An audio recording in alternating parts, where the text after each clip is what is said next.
तो एक और बड़ी खबर दिखाते चले, जहां देश में एक बार फिर से कोरोना पैर पसारने लगा है। देश में कोरोना की अब तक 350 एक्टिव मरीज सामने आ गए हैं। आज महाराष्ट्र के ठाणे में यहां 8 मामले सामने आए। उत्तराखंड, हरियाणा में 3-3 केस सामने आए हैं। यूपी में 1 मामला मिला है और देश में कोरोना के मरीज लगातार बढ़ रहे हैं। शनिवार को महाराष्ट्र के ठाणे में यहां 8, उत्तराखंड हरियाणा में 3-3 और यूपी के नोएडा में 1 मामला देखने को मिला। जहां ठाणे में अगर बात करें तो शुक्रवार को 10 मामले सामने आए थे। 23 मई को अहमदाबाद में 20, यूपी में 4, हरियाणा में 5, बेंगलुरु में 9 और ये आप देखिए बेंगलुरु में जो केस सामने आया है उसमें 9 महीने का एक बच्चा जो है वो कोरोना पॉजिटिव पाया गया है। और इस तरह देश में अब तक कोरोना के 350 एक्टिव मामले सामने आ गए हैं। 2 मौतें हो चुकी हैं। उधर दिल्ली सरकार ने कोविड-19 को लेकर एडवाइजरी जारी कर दी है। सरकार ने सभी अस्पतालों को कह दिया है कि वे बेड, ऑक्सीजन, दवाइयों और वैक्सीनेशन की पूरी व्यवस्था रखें। दिल्ली के सभी अस्पतालों को निर्देश दे दिए गए कि हर पॉजिटिव कोविड सैंपल को जीनोम या सीक्वेंसिंग के लिए लोकनायक अस्पताल भेजा जाए। सभी संस्थानों को अपनी रिपोर्ट दिल्ली हेल्थ पोर्टल पर रोज अपलोड करनी होगी। और एडवाइजरी ऐसे समय में आई है जब पाकिस्तान, चीन, थाईलैंड और सिंगापुर जैसे देशों में कोरोना के मामले में लगातार बढ़ोतरी हो रही है। तो इसलिए कोरोना की चेन को तोड़ना जरूरी है।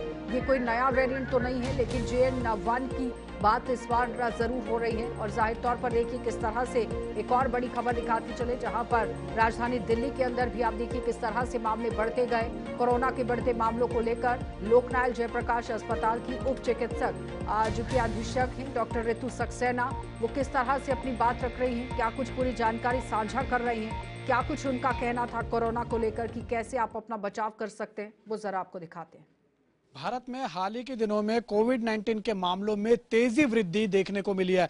खास तौर पर जो कुछ विशेष राज्य है वहां पर तो बहुत तेजी से जो मामले हैं बढ़ते हुए दिखाई दिए हैं। टोटल अगर हम भारत में कोविड-19 केसेस की अब तक की बात करें तो जो डाटा 24 मई तक उपलब्ध किया गया है उसके अनुसार तकरीबन 312 केस जो हैं वो देश में नए कोविड वेरिएंट के दर्ज किए जा चुके हैं। और सबसे ज्यादा जो मामले दर्ज हुए हैं वो एक बार फिर से केरल में हुए और ये मामले तकरीबन 182 बताए जा रहे हैं। दिल्ली की बात करें तो दिल्ली में भी 23 सक्रिय मामले कोविड-19 के ताजा वेरिएंट के बताए जा रहे हैं। तो इस पर आपको ज्यादा जानकारी देंगे, क्या ये वेरिएंट है, क्या इसका नाम है और पिछली बारी वेरिएंट से जो आया था ओमिक्रॉन उससे ये कितना घातक है और कितना अलग है, ये सारी जानकारी आप तक देंगे और आपको क्या प्रिकॉशन लेने हैं ये भी आपको बताएंगे। हमारे साथ बात करने के लिए लोकनायक अस्पताल के deputy medical superintendent doctor Ritu Saxena madam मौजूद हैं। रितु मैम, एक बार फिर से भारत में बहुत तेजी से जो कोविड-19 के मामले हैं उसमें वृद्धि दर्ज किए जा रहे हैं। खास तौर पर कुछ विशेष राज्य जैसे केरल हो गया, मुंबई हो गया, महाराष्ट्र हो गया और दिल्ली में भी जो मामले हैं वो 23 बताए जा रहे हैं।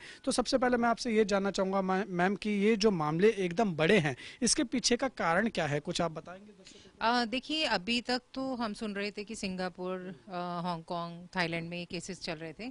लेकिन अब क्योंकि इंडिया में भी आ गए हैं, केरल से स्टार्ट होकर तमिलनाडु, महाराष्ट्र में भी हैं और अब दिल्ली में भी आ गए हैं। पर अभी भी मैं यही कहूँगी कि ये एक तरह का जो कोविड-19 का जो वेरिएंट है, ये ओमिक्रॉन आप लोगों ने सबने सुना हुआ है। ओमिक्रॉन जो वेरिएंट है उसका सब वेरिएंट है, उसी के लीनिएज का है। और ये उसमें जिसे कहते हैं ना, कुछ म्यूटेशंस हुए हैं स्पाइक प्रोटीन्स में, उसके बाद ये आया है। और ये वेरिएंट ऑफ इंटरेस्ट है, वेरिएंट ऑफ कंसर्न नहीं है। इंटरेस्ट का, कंसर्न का मतलब होता है कि लोगों को इससे चिंता करने की बात है, इसमें पैनिक करने की आवश्यकता नहीं है। पर हाँ, क्योंकि ये ओमिक्रॉन का ही सब वेरिएंट है इसलिए बहुत तेजी से फैलता है। और तेजी से फैलने के कारण संक्रमण जब तेजी से फैलता है तो एक घर में कोई इन्फेक्ट हो गया तो सारे पूरी फैमिली इन्फेक्ट होने का चांस रहता है।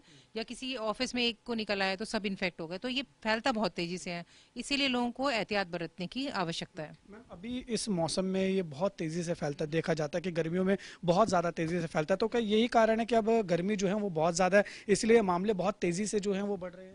देखिए, इसका गर्मी से ऐसा कोई लेना देना तो नहीं है, लेकिन हाँ ये किसी भी मौसम में फैल सकता है। लेकिन हाँ, अभी क्योंकि ये उनके लिए फेवरेबल होता है और ये जैसे मैंने बताया क्योंकि ओमिक्रॉन फैमिली का ये समझिए आप इसको, तो वो तेजी से फैलना का कारण यही है कि इसीलिए तेजी से फैल रहा है क्योंकि ओमिक्रॉन का ही सब वेरिएंट है। और अगर हम बात करें कि इसमें कोई चिंता का विषय इसलिए नहीं है क्योंकि माइल्ड होते हैं सिम्टम्स। अगर हम बात करें सिंपल जैसे खांसी, जुकाम, बुखार, नाक बहना और इसके अलावा कई बार मसल पेन्स होते हैं, कई बार लॉस ऑफ टेस्ट भी है। वैसे तो इसमें कम देखने को मिल रहा है, फिर भी कई लोगों को ऐसा पता लग रहा है कि उनको loss of taste and smell हो रहा है। और कई लोगों को अलग से भी सिम्टम्स आते हैं जैसे डायरिया हो गया या पेट में कोई अपसेट हो गया। तो ये मिक्स पिक्चर होती है। तो ये ऐसा जो नॉर्मल वायरल इन्फेक्शंस होते हैं उनमें भी होता है। तो इसको डिफरेंशिएट करना बहुत डिफिकल्ट है, क्योंकि अभी तक हम कोविड की बात नहीं कर रहे थे, लेकिन अब क्योंकि मामले आ गए हैं इसलिए हम लोगों को कह रहे हैं कि आप टेस्टिंग अगर आवश्यकता है, डॉक्टर कह रहे हैं तो कराइए। हर पेशेंट को जिसको खांसी जुकाम है उसको कोई जरूरत नहीं कराने की, और कई पेशेंट तो अपने आप ही रिकवर हो रहे हैं। लेकिन फिर से ये कंसर्न उन लोगों के लिए जैसे बच्चे हैं, बुजुर्ग हैं, या जिनको पहले से कोमॉर्बिड कंडीशन है, जैसे किडनी पेशेंट्स हैं, जिनको इम्यूनिटी सप्रेस्ड है, जिनकी HIV इन्फेक्शन है, या कैंसर पेशेंट है, उनके लिए घातक हो सकता है। जो डेथ हुई भी है वो उन्हीं लोगों की हुई है जिनको पहले से कोमॉर्बिडिटीज थी। उनको भी बिल्कुल बिल्कुल प्रेग्नेंट लेडीज भी एक तरह से जो होता है ना कैटेगरी, उसी में आती है कि जिनको जिनकी इम्यूनिटी डाउन होती है, जिनको इन्फेक्शन हो सकता है, तो उनको भी एहतियात बरतने की आवश्यकता है। मैम इसका नाम क्या है, एक बार आप दर्शकों को बता दीजिए। JN1 वेरिएंट है, सब वेरिएंट है ओमिक्रॉन का, और ये जो है इसमें म्यूटेशंस की वजह से ये ऐसा बना है। इसमें स्पाइक प्रोटीन्स होते हैं, वायरस के ऊपर जो स्ट्रक्चर होता है उसमें स्पाइक प्रोटीन्स होते हैं, जिनमें म्यूटेशंस की वजह से आया है, इसीलिए इसका बिहेवियर थोड़ा अलग सा आ रहा है। और इसीलिए भी हम बात करेंगे कि जो एडवाइजरी भी आई है उसमें भी यही कहा है कि जहाँ टेस्टिंग की जरूरत है उनको टेस्टिंग कराई जाए, वैक्सीनेशन पे थोड़ा दोबारा जोर दिया जाए, ऑक्सीजन कंसंट्रेटर्स, बात करें वेंटिलेटर्स और जितने भी इक्विपमेंट्स हैं कोविड से रिलेटेड, उनकी कोई कमी नहीं होनी चाहिए, बेड्स की कोई कमी नहीं होनी चाहिए। इसके अलावा लोगों की ट्रेनिंग दोबारा होनी चाहिए, डॉक्टर्स की भी ट्रेनिंग, नर्सेज की भी, और सारे पैरामेडिकल स्टाफ की।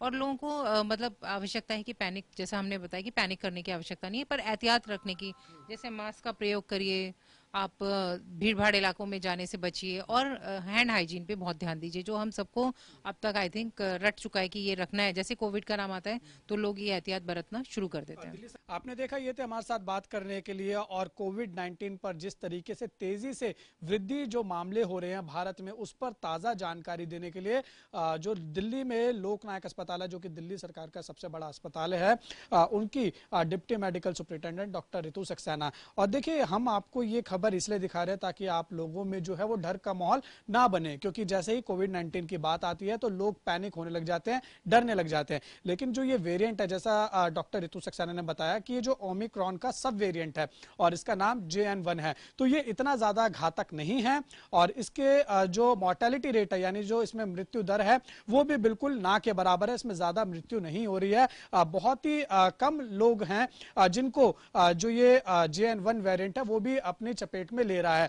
बस अगर आप लोगों को ऐसा लगता है कि आपको खांसी जुकाम बुखार है तो आप अपने नजदीकी डॉक्टर को जरूर दिखाइए। अगर डॉक्टर कहता है आपको जरूरत है टेस्ट कराने की तो टेस्ट कराइए, और उसके बाद भी अगर आपको पॉजिटिव आता है तो आप सबसे पहले तो घबराइए मत, क्योंकि इसमें जैसा हमने आपको बताया और डॉक्टर की जबानी हमने आपको सुनाया कि इसमें जो है वो घातक बिल्कुल भी नहीं है। आपको संयम बरतने की जरूरत है, और सबसे ज्यादा आपको जरूरत है अपने आप को सुरक्षित रखने की, अपने आसपास के लोगों को सुरक्षित रखने के लिए। इसलिए आप लोग भी अपने हाथ नियमित तौर पर धोते रहिए, और आवश्यक ना हो तो आप भीड़ भाड़ वाली जगहों पर मत जाइए, और साथ ही मास्क का उपयोग आप जरूर कीजिए, क्योंकि सतर्कता हमारे हाथ में है। वीडियो जर्नलिस्ट बलदेव के साथ उज्जवल कुमार, JK24/7 न्यूज, दिल्ली।